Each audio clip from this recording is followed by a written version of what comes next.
Oke, selamat malam teman-teman semuanya.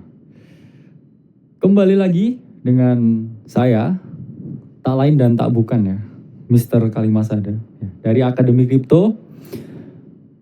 Kuliah pertama yang sudah dinanti-nanti selama dari kita announce ya, kurang lebih 3 minggu.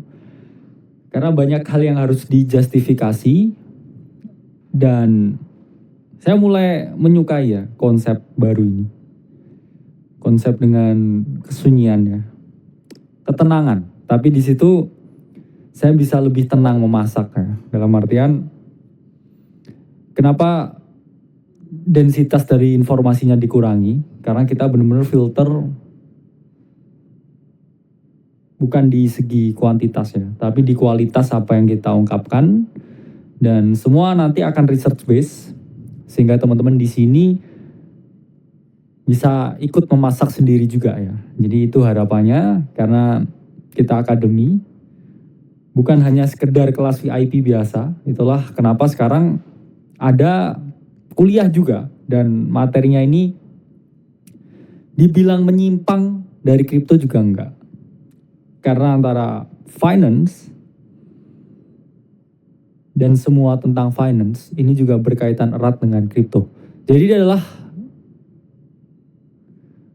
kaitan yang tidak akan pernah bisa lepas dan terpisah, sehingga ini harus dipahami ya. Integral part dari kripto itu adalah keuangan, dan keuangan berkaitan erat dengan faktor sosial lain, sehingga di sini kalau kita core-nya masih belum kuat terhadap sesuatu, yang ada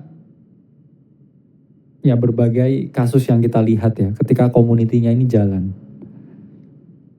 Banyak cerita sedih ya, banyak teman-teman yang nggak bisa ngatur keuangan pribadi, banyak teman-teman yang nggak bisa memahami tentang pengaturan keuangan.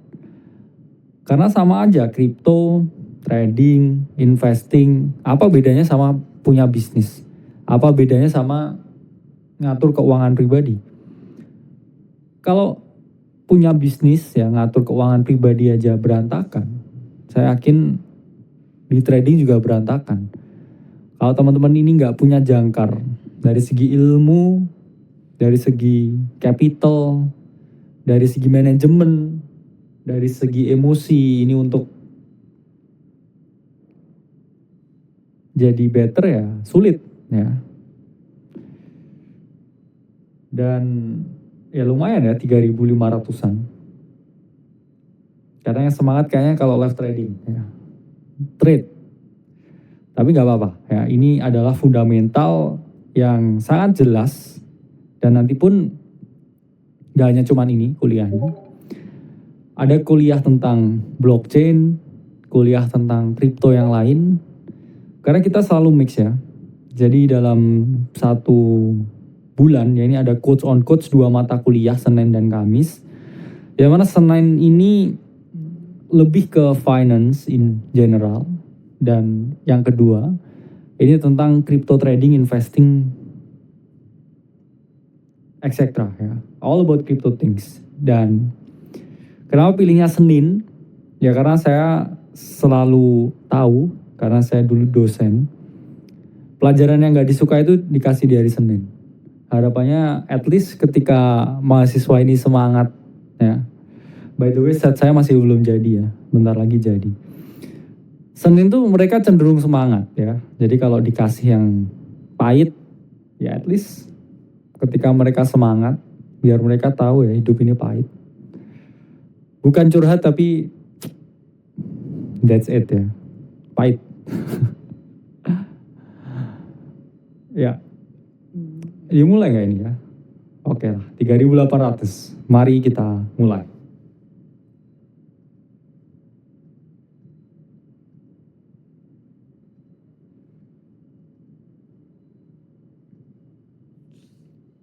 Oke, mata kuliahnya tentang how to escape the matrix financially. Bagian pertama, ini nanti akan jadi 4 series dan ini adalah series pertama. Dimana di sini kita akan membahas mengenai memahami cara kerja uang. Jadi kita udah ngomongin kripto, a lot of things di market. Sekarang kita reverse back lagi lah. Ini sama aja kamu main game ya, tiba-tiba kamu jago nih ya. Tapi kamu nggak tahu storyline-nya gimana ya. Kamu udah main game kripto ini, terus kamu jago. Tapi setiap kali ada cutscene kamu skip ya, cutscene skip terus cuma pukul-pukulan gitu. Nah, habis itu terakhir, setelah kamu tamatin gamenya, terus kamu bertanya, apa ini ceritanya? Itu tadi siapa pacarnya ya? Kok ada naga di sini? Ya. Jadi back to basic B2B ya. Back to basic ya. Back to basic ya. Jadi swearing saya. Jadi bukan ya, back to basic. Maksudnya apa ya? Maksudnya coba kita resapi, kita dalami konsep dari keuangan. Karena kalau kita ngomongin konsep keuangan, saya ahli keuangan. Apa itu uang? Ayo ya. Apa ya? Nah, jangan gitu ya. Kalau sama aja ya. Kamu udah jadi yang paling misalkan ya, paling advance tentang hubungan ya, misalkan Prof, saya siap untuk mencinta ya. Saya tanya apa itu cinta, apa ya nah, jadi kita back to basic dulu. Saya mau banyak uang. Apa itu uang? Di sini akan kita bahas apa itu uang dan bagaimana cara uang ini bekerja. Kadang selalu terbesit di pikiran saya, pikiran bodoh saya ketika saya umur belasan. Saya selalu berpikir, kenapa ya semua orang ini bekerja demi uang? Kenapa saya lihat orang tua saya itu gunting-gunting stiker karena pelaku UMKM ya. Kenapa orang tua saya ini ngangkatin kardus? Kenapa orang tua saya ini bersihin toples? Tapi saya main game ya, 11 tahun. Harap dimaklumi. Dan saya selalu berpikir, what's the point of life? Apakah tentang cuman duit? Lalu kenapa harus cari duit? Bahkan seiring dengan waktu, saya tumbuh melihat semua orang itu melakukan apapun demi uang. Bahkan hal-hal yang kriminal demi uang. Kalau kita lihat ya kasus korupsi, kasus mencuri, dan lain sebagainya. Money talks ya. Dan di situ saya terbentuk suatu pemahaman. Tapi belum dikonstruk yang seperti sekarang ya. Jadi saya selalu berpikir dan bertanya kenapa it's all about money. What is money? Itu belum pernah terbesit di pikiran saya. Karena keluarga saya dibilang kaya banget juga enggak. Berkecukupan. Jadi saya selalu sekolah di tempat yang bagus, kuliah di tempat yang bagus, ya, tapi nilai akademik saya selalu yang terbaik. Jadi saya nggak ada suatu urgensi apapun tentang hidup. Sampai suatu ketika saya melihat bahwa saya harus cari uang. Ya. Urgensi itu timbul ketika orang tua saya hanya memfasilitasi saya, tapi saya nggak punya uang sama sekali. Dan itu wake up call. Dalam artian orang tua saya bagus mendidik saya, memberikan fasilitas tapi tidak pernah memberikan uang. Karena uang itu selalu berarti kebebasan. Saat itu saya memang punya tempat tinggal, kemudian juga bisa sekolah. Ya, ada fasilitas kendaraan juga, tapi saya uang jajan tuh kecil, ya, kecil banget. Sehingga ketika teman-teman saya itu ngajak keluar, ya, ngajak nongkrong, I had no money, ya. Terus lalu saya berpikir ya, betapa mudahnya semua ketika ada uang. Dan semenjak saat itu saya berpikir, uang itu adalah kebebasan. Karena saya lihat teman saya bisa nongkrong ke sana kemari. Dan salah satu alasan saya nggak nongkrong sama temen ya, karena juga nggak punya uang juga dulu waktu itu ya. Karena orang tua saya itu selalu berpikir, ya udah kamu yang penting pinter aja. Dan saya dengarkan itu, akhirnya jadi saya jadi yang paling pinter ya di semua angkatan apapun. Jadi saya jadi yang paling pinter. Karena saya nggak tahu apa ini fungsinya uang. Sampai muncul suatu urgensi bahwa saya butuh uang untuk kebebasan. Dan itu ditekankan lagi setelah adanya COVID dan ya ada chance keuangan keluarga ini sangat berantakan. Jadi saya juga respect sama Timothy. Kenapa? Karena dia dibangkitkan dunia di usia yang sangat muda. Sementara saya dibangkitkan dunia di usia yang relatif tua, ya, relatif se-Timothy. Tapi progres saya cepat karena saya punya tekad yang kuat. Jadi saya kenapa sangat respect sama teman-teman yang umur sekarang, ya, 17, 18 terus belajar di sini. Saya harap ketika saya 18 tahun saya tuh nggak cuman belajar. Saya harap ketika saya itu 18 tahun, saya memahami arti hidup yang sebenarnya. Dan terlambat sadar belum tentu buruk juga, karena lebih baik terlambat daripada nggak sama sekali. Akhirnya setelah saya tahu urgensi yang begitu tinggi,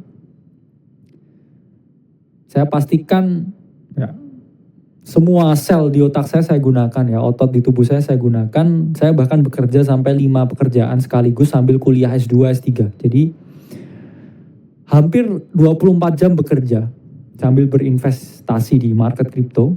Jadi saya juga sales rumah, ya. Saya juga jualan F&B, saya jualan fashion wanita. Semua dengan istri saya, jadi patungan. Bahkan saya ketika mulai kripto itu uangnya cuma 9 juta ya. Istri saya bisa ditanya ya. 9 juta, saya punya tabungan 21 juta, terus ya saya fokus di situ, benar-benar fokus. Saya pelajari semuanya. Karena basic keuangan ini saya kuat banget. Basic chart itu saya kuat banget dari umur 15-an tahun udah di field itu. Dan kemudian saya sangat pandai melihat psikologis di market dan sebagainya. Akhirnya ya alhamdulillah cukup beruntung di market. Jadi dunia modern tinggi kaitannya dengan uang. Ya. Kebahagiaan, gaya hidup, kewibawaan, perasaan aman, perasaan nyaman, perasaan lebih tinggi ya mungkin, kestabilan emosi. Di dunia modern ini semua mempengaruhi ya. Kalau kamu punya uang, jadi uang ini bisa mempengaruhi kebahagiaan, mempengaruhi gaya hidup, mempengaruhi kewibawaan, dan berbagai aspek-aspek yang saya bilang ada aspek positif, ada aspek negatif juga. Saya selalu melihat dua sisi dalam kehidupan. Dan saya nggak pernah menghakimi sesuatu karena mungkin saya nggak tahu. Jadi teman-teman pun juga harus sama. Jangan mudah menghakimi sesuatu dan lihat sesuatu ini dalam dua perspektif. Selalu gunakan dua perspektif.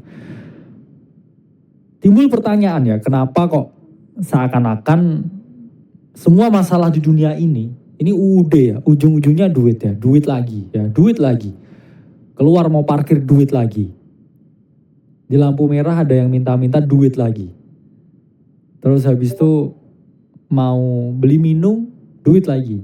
Setelah beli minum, pengen buang air kecil, duit lagi ya. Jadi semua masalah di dunia modern ini, solusinya cuma satu, uang, udah. Ujung-ujungnya duit. Lalu kenapa itu uang dan kenapa harus uang? Ya.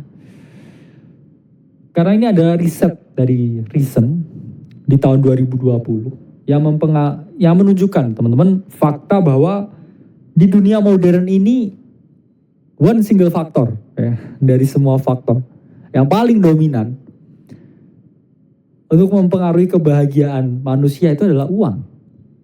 Ya. It's all about money. Saya bisa ya hidup ya dengan kamu. Misalkan ya. Kita mulai aja dulu. Ya. Kita bahagia kok tanpa uang. Bullshit. Ya. Blok. Gak seperti itu ya cara kerjanya.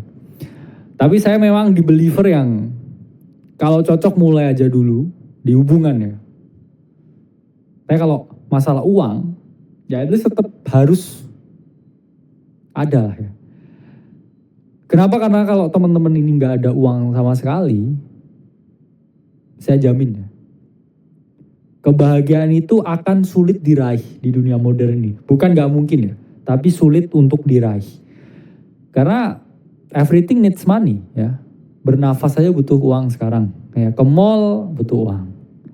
Jalan-jalan ke Dufan butuh uang. Upload quotes galau di Instagram pun juga butuh kuota. Kuota juga butuh uang. Jadi completely nonsense ketika teman-teman ini misalkan punya pasangan ya dan mau serius terus ya udahlah jalanin aja dulu tapi semua masih di cover orang tua. Totally nonsense. Cepat atau lambat kapalnya akan bocor dan karam. Karena itu adalah hal yang sangat fundamental sekarang. Tapi memang masalah jodoh ya saya selalu percaya jalani aja dulu. Ya cari yang paling nyaman dan perjuangkan. Karena kadang udah ketemu yang nyaman gak mau memperjuangkan. Dua hal yang berbeda. Ya. Mencari dan mempertahankan. Menemukan dan mempertahankan dua hal yang berbeda. Karena selalu ada dinamika ya dalam kehidupan. Entah itu kamu kehidupan sendiri, entah itu kamu kehidupan berpasangan, selalu ada dinamika. Dan itu naik turun, ups and down. Jadi reason mengungkapkan, one, kalau dipilih salah satu, kunci, bumbu, sumber, variabel, kebahagiaan itu adalah uang. Karena uang ini memiliki berbagai fungsi di dunia modern ini. Pasti teman-teman mikir, apa fungsi uang? Alat tukar, alat penyimpan nilai. Yaitu definisi uang SD mungkin ya. Tapi kita harus melihat uang ini secara holistik. Bahwa fungsi uang ini ya memiliki kaitan erat ya dengan harga barang dan inflasi.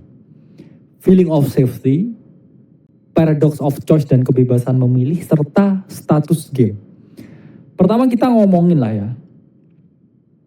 Ini chart dari Visual Capitalist 2021. Menunjukkan kalau buying power dari uang itu selalu mengalami penurunan. Ini contohnya kalau di dolar. Ya. Sama aja misalkan kamu ke supermarket lah.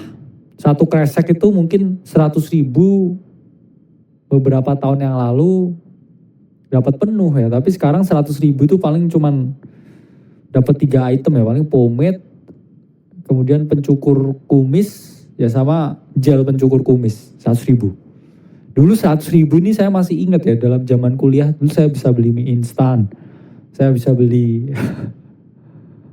telur ya, saya bisa beli sereal, beli susu ya, beli banyak gitu ya, sampai bisa hidup sampai hampir 2 minggu ya dengan uang 100.000 dulu. Sekarang nggak bisa. Padahal itu saya kuliah ya berapa tahun yang lalu ya, hampir 7 tahun yang lalu mungkin. Yang mana sekarang udah berbeda. Semua ini mengalami penurunan. Yang turun apa? Nilai uangnya. Yang naik apa? Harga barangnya. Jadi harus terus teman-teman ini ya pahami ya. Jadi nilai uangnya ini turun. Jadi relatif naik harga barangnya. Jadi bukan harga barangnya yang naik. Tapi karena daya guna, daya beli dari uang ini downfall. Sehingga semua yang di kiri kanannya ini parabolik. Ingat ya, sama kayak pair ya. Pair Bitcoin USDT. Yang dibeli apa? Bitcoin. Yang dijual apa? USDT. Ini sama. Ya, jadi karena nilainya ini downfall ya. Worth uangnya ini yang parabolik ini jadi harganya relatif. Kalau kita lihat dari perspektif harganya naik. Tapi kalau kita lihat dari perspektif nilai guna uangnya, ini nilai guna dari uang. Ini selalu semakin dan akan selalu ya, mengalami penurunan. Jadi nggak ada fungsinya menabung sama sekali. Let's be real. Ya. Dan Ternyata ada hubungan ya antara mental health dengan keadaan keuangan. Ini adalah model dari Money and Mental Health Policy Institute 2019. Pantesan kok orang-orang di TikTok ini mental health emang nggak punya duit. Kalau teman-teman yang mental health, penghasilannya 100 juta sebulan, saya nggak yakin dia tuh bikin story hitam ya, putih-putih ada mawar layunya, ya, nggak mungkin. Pasti storynya di SCBD, nongkrong di kafe.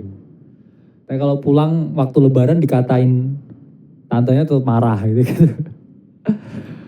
Jadi mental health ini ternyata berkaitan erat ya dengan keuangan. Kok bisa ya? Coba kita lihat dari perspektif mental health dulu. Misalkan saya ini bipolar ya. Saya bipolar. Terus habis saya kena cahaya takut gitu ya. Kena kamera takut gitu.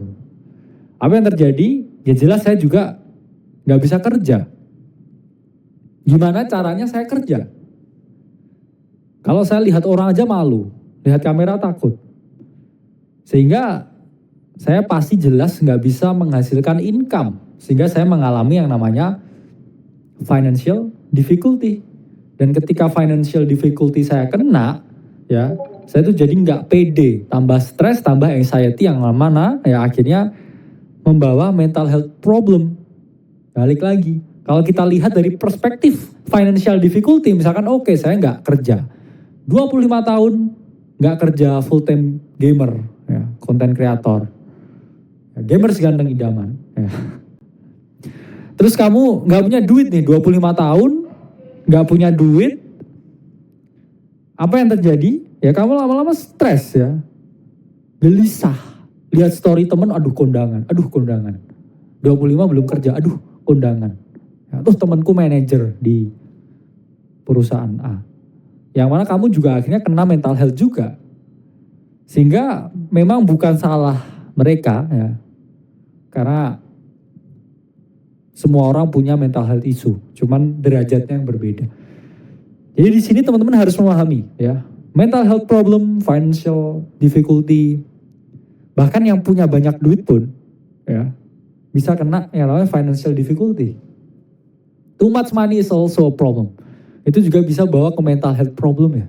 Ya. Jadi dua hal ini memang gimana ya, saya bilang nggak bisa dipisahkan. Saling berhubungan, saling melengkapi juga. Dan sekarang ya, paradox of choice. Ini ada dari Matt Karamazov 2019 mengungkapkan bahwa ternyata kita ini akan lebih bahagia ketika pilihannya ini sedikit. Ya. Happiness more when you have fewer choices ya. Ketika choicesnya ini di sini, bahagianya di sini. Ya terjadi ketika pilihannya tambah banyak, happiness ini malah menurun. Kurvanya seperti itu. Ketika es krim itu zaman dulu Campina, ya rasanya itu strawberry, coklat, vanilla. Ya udah ya. Saya masih excited makan es krim. Sekarang mau ke kedai gelato, kita punya 33 rasa ya, ada 16 topping. Ya, ada 4 jenis roti ya. Ada 600 kombinasi ya kalau kamu kalikan semua. Nggak sudi saya, kesana pun nggak sudi. Kayak membayangkan udah, aduh, es krim ya es krim. Ya, sama aja sekarang ya. Oh lihat Tinder, wah swipe. Yang match berapa nggak ada. Ya gitu ya. Kayak lihat explore, aduh semuanya. All about lawan jenis ya. Terus kita berpikir, dari semua ikan ya di laut teorinya, saya sulit juga ya milih yang salmon. Teri, tongkol, bandeng, lele, lele gak masuk. Tapi harus teman-teman pahami, memang paradox of choices ini di semua aspek kehidupan. Memilih koin juga sama, memilih altcoin, aduh. Wildcard lagi, aduh. Ada yang ngomongin ini di Twitter, aduh, gitu ya. Sehingga too much choices is a problem. Less choice is more.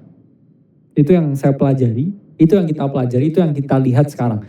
Dan Matt Karamazov ini juga menggambar chart yang sangat bagus di sini. Saya sangat suka. Facts ya ini.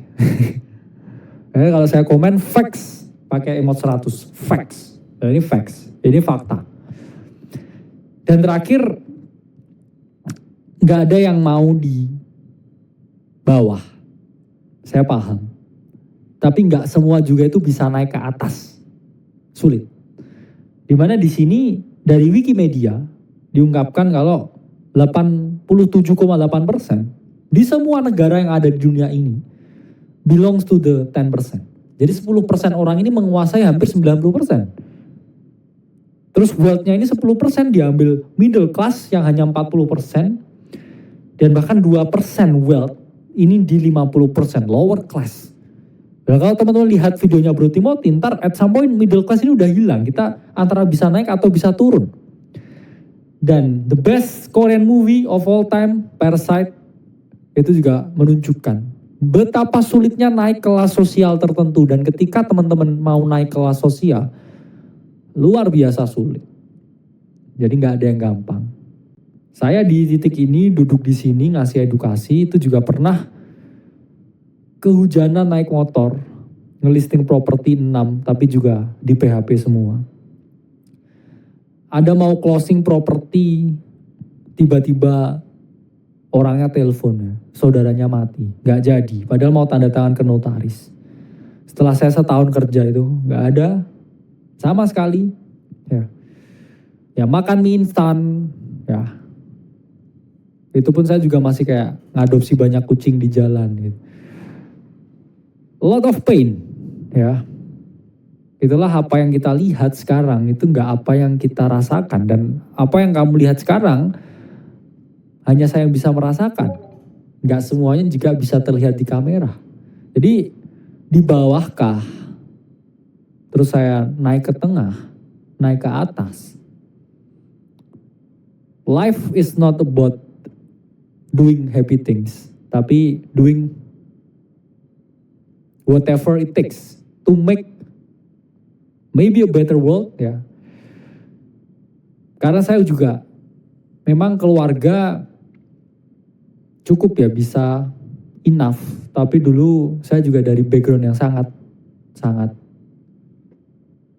deep ya. 1 minggu ditinggal di rumah sakit ya karena nggak ada yang bisa membiayai. Setelah itu di physical abuse, di mentally abuse, ya oleh ya nenek saya dulu ya karena emang pola asuh dulu yang sangat keras. Sehingga menciptakan pribadi yang seperti ini, tapi saya selalu berharap ya akhirnya naik kelas ya ke middle. Bisa jadi dosen dan lain sebagainya. Dan sekarang alhamdulillah ya dengan adanya AC, Akademi Kripto, kita yang belajar semuanya di sini, ya mulai naiklah dari middle. Dan itu pun saya juga mengakui. Bukan sebagai bahan untuk bragging, bukan sebagai bahan untuk membuat saya merasa lebih di atas teman-teman, tapi ini adalah pembelajaran. Gimana kita bisa melihat evolusi dari kehidupan, mungkin dari kehidupan saya. Yang mana bisa teman-teman lihat dan juga terapkan ke kehidupan teman-teman sendiri. Bahwa hidup itu nggak selamanya akan di bawah. Nggak selamanya akan di bawah. Bukan saya yang menjual mimpi. Tapi mungkin mimpimu terwujud bukan dari AC. Tapi mungkin terwujud karena kamu mendengarkan sesi hari ini dan kamu mungkin jadi better bukan di kripto. Who knows? Mungkin kamu buka coffee shop dan tiba-tiba jadi the next kopi kenangan. Nobody knows. Tapi yang saya ungkapkan di sini bahwa ternyata jalan saya itu di kripto. Entah itu dari ketika saya mulai berinvestasi sampai saya membuat platform edukasi seperti ini, ya. Untungnya di kripto. Dan mungkin teman-teman untungnya di bidang yang lain. Dan itu juga gak masalah. Karena rezeki itu yang ngatur, ya yang maha kuasa. Kita ini hanya wayang, ada dalangnya. Cuman kalau jadi wayang, ya kadang harus tersenyum sambil terus bekerja semaksimal mungkin. Wayang itu juga capek loh ya, seharian, semalaman digerakin gini terus. Itu capek, tapi kita paham bahwa ada dalang yang menggerakkan, ya. Bahwa kadang memang kita harus tersenyum ketika lelah. It's fine. Wayang juga bisa capek, ya. So it's about social status. Naik itu nggak semudah itu, mempertahankan lebih sulit. Lalu selalu timbul pertanyaan, kok di zaman dulu bisa lebih happy ya bang? Benarkah? Apakah seperti itu? Ya. Coba kita flashback ya ke tahun 80-an. People tend to be more happy. Kenapa? Karena dengan income yang middle, bahkan middle low, ini bisa beli rumah ya, bisa kuliahin 2 anak dan punya mobil. Bahkan itu income middle low.